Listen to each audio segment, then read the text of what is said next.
যদি জীবনে সফলতা পেতে চান তবে ঈগল হতে শিখুন।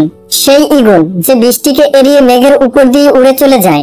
বন্ধুরা, আজ আমি আপনাদের ঈগলের এমন 5টি অ্যাটিটিউড রুলস বলবো, তা যদি একজন সাধারণ মানুষ তার জীবনে ফলো করা শুরু করে তবে সে খুব দ্রুত তার জীবনে সফলতা অ্যাচিভ করতে পারবে। তাই চলুন প্রথমে শুনে আসি একটি ঈগল কি বলে। আমি একটি ঈগল, আমি যখন উড়ে যাই তখন সারা আকাশে আতঙ্কের মেঘ ভেসে বেড়ায়। আমি একটি ঈগল, যখন মেঘ গর্জন করে তখন সব পাখিরা ভয়ে পালায়। আর আমি ভাবি আর হাসি, মেঘ আমার কি ক্ষতি করবে। আমি একটি ঈগল, যখন সব পাখি ভয়ে লুকানোর জায়গা খুঁজে তখন আমি মেঘকেই অতিক্রম করে উড়ে যাই। আমি কারোর সামনে মাথা নত করি না, আমার সামনে ওরা সাহস কারো নেই। সবাই জীবনের জন্য শুধু একবার লড়াই করে, কিন্তু আমি একই জীবনে 2 বার মরে যাই। তবে আমি সেই মৃত্যুর সাথে লড়াই করে আবার আমার নতুন জীবন ফিরে পাই। আমার সাহস এতটাই বেশি যে আমি মৃত্যুর মুখোমুখি হই। আমার আত্মবিশ্বাস এতটাই শক্তিশালী যে লড়াই করে মরে যাওয়া ভালো, কিন্তু দম বন্ধ হয়ে বেঁচে থাকা নয়। আপনি ঈগল থেকে এত কিছু শিখতে পারবেন যা পৃথিবীর অন্য কোনো প্রাণীর থেকে নয়। যদি অ্যাটিটিউডের কথা বলি তবে ঈগলের অ্যাটিটিউড সবার থেকে আলাদা। যদি আত্মবিশ্বাসের কথা বলি তবে ঈগল এমন একটি প্রাণী যে নিজের উপর সব থেকে বেশি আত্মবিশ্বাস রাখে। আর যদি উচ্চতার কথা বলি তবে ঈগল মেঘকে এড়িয়ে চলা প্রাণী।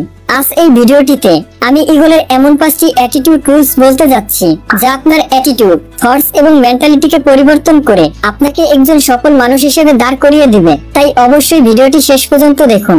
So let's begin. Rule number 1, power of the eagle attitude. ঈগলের একটি নীতি রয়েছে। ঈগল যখন তার শিকারকে টার্গেট করে তখন তার শিকার পর্যন্ত পৌঁছানোর পথে তার সামনে যত বাধাই আসুক না কেন সে তা অতিক্রম করে তার শিকারকে ধরবেই। This is the power of eagle attitude.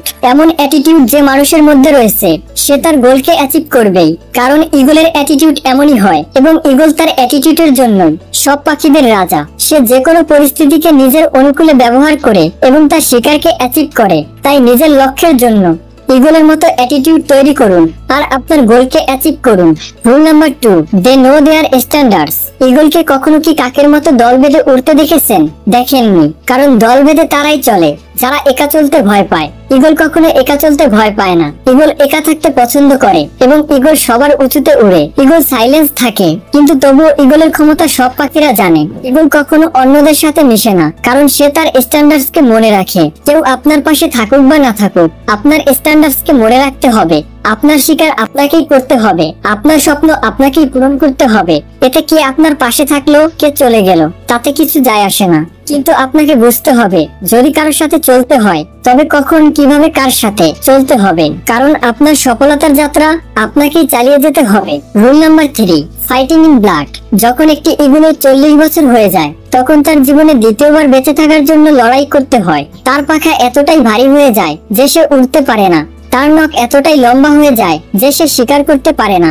তার ঠোঁট এতটাই বেঁকে যায় যে সে মাছ চিবিয়ে খেতে পারে না। শুধু এমন একটি চ্যালেঞ্জই নয়, বরং তখন ঈগলকে এমন কয়েকটি চ্যালেঞ্জের সম্মুখীন হতে হয়। তখন তার কাছে শুধুমাত্র 2টি উপায় থাকে। 1, হয় সে তার খারাপ অবস্থাকে স্বীকার করবে এবং এভাবে মৃত্যুবরণ করবে। 2, হয় সে লড়াই করবে এবং পুনরায় 40 বছরের আবার নতুন জীবন লাভ করবে। আর ঈগল সবসময় দ্বিতীয় উপায়টিকেই বেছে নেয়। সে প্রথমে তার ঠোঁট দিয়ে তার ডানাগুলো টেনে টেনে ছিঁড়ে ফেলে, তারপর তার নখ এবং ঠোঁট পাথরের সাথে ঠুকে ঠুকে ভেঙে ফেলে যাতে সে নতুন ঠোঁট এবং নখ পায়। কিন্তু এটা কোনো সহজ উপায় নয়, এটা ঈগলের জন্য খুবই বেদনাদায়ক এবং কষ্টকর একটি পদ্ধতি।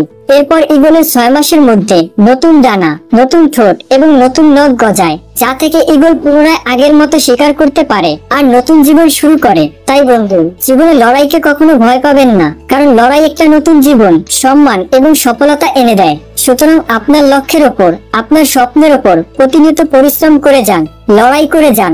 দেখবেন একদিন সফলতা আপনার মুঠোয় চলে আসবে। Rule number 4, final focus, the end. যখন একটি ঈগলকে শিকার করতে হয় তখন ঈগল কারোর জন্য থেমে থাকে না। হোক আবহাওয়া খারাপ, ঝড় হচ্ছে, বৃষ্টি হচ্ছে, তার শিকার অনেক দূরে, তবে এতে তার লক্ষ্য বিন্দু পরিমাণ পথভ্রষ্ট হয় না। তার প্রথম লক্ষ্যই শেষ লক্ষ্য হয়ে যায়। আর ঈগল তার শিকারকে একবার লক্ষ্য করলে তার সাথে যাই কিছু হয়ে যাক না কেন সে তার লক্ষ্য থেকে একটুও পথভ্রষ্ট হবে না। তাই আপনার লক্ষ্যকে ঈগলের মতো সেট করুন। জীবনে আপনার সামনে যত বাধাই আসুক না কেন, আপনার লক্ষ্য অর্জন না করা পর্যন্ত আপনি আপনার লক্ষ্যের পথ থেকে একচুলও সরে দাঁড়াবেন না।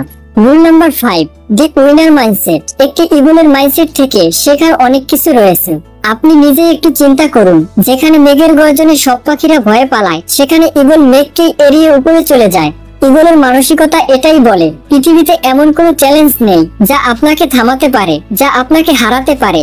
যদি আপনার মাইন্ডসেট পরিবর্তন না হয়, তবে আপনার কষ্টের মধ্যেই বেঁচে থাকতে হবে। আপনার দেখে যাওয়া স্বপ্ন স্বপ্নই থেকে যাবে। তবে হ্যাঁ, যখনই আপনি আপনার অ্যাটিটিউড পরিবর্তন করবেন, আপনার মানসিকতা পরিবর্তন করবেন, তখন আপনার সামনে যত বড়ই পাহাড়ের মতো চ্যালেঞ্জ আসুক না কেন, আপনি তা অতিক্রম করতে পারবেন। তাই আপনার মানসিকতা হেরে যাওয়ার জন্য নয়, হারকে হারানোর জন্য হতে হবে।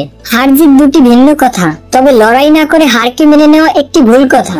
কিন্তু দুঃখের বিষয় এটাই, আজ পৃথিবীতে 80% মানুষের হেরে যাওয়ার মানসিকতা রয়েছে, আর এই কারণে তাদের অন্য কার গোলাম হয়ে থাকতে হয়। কিন্তু এভাবে আর কতদিন বেঁচে থাকবে?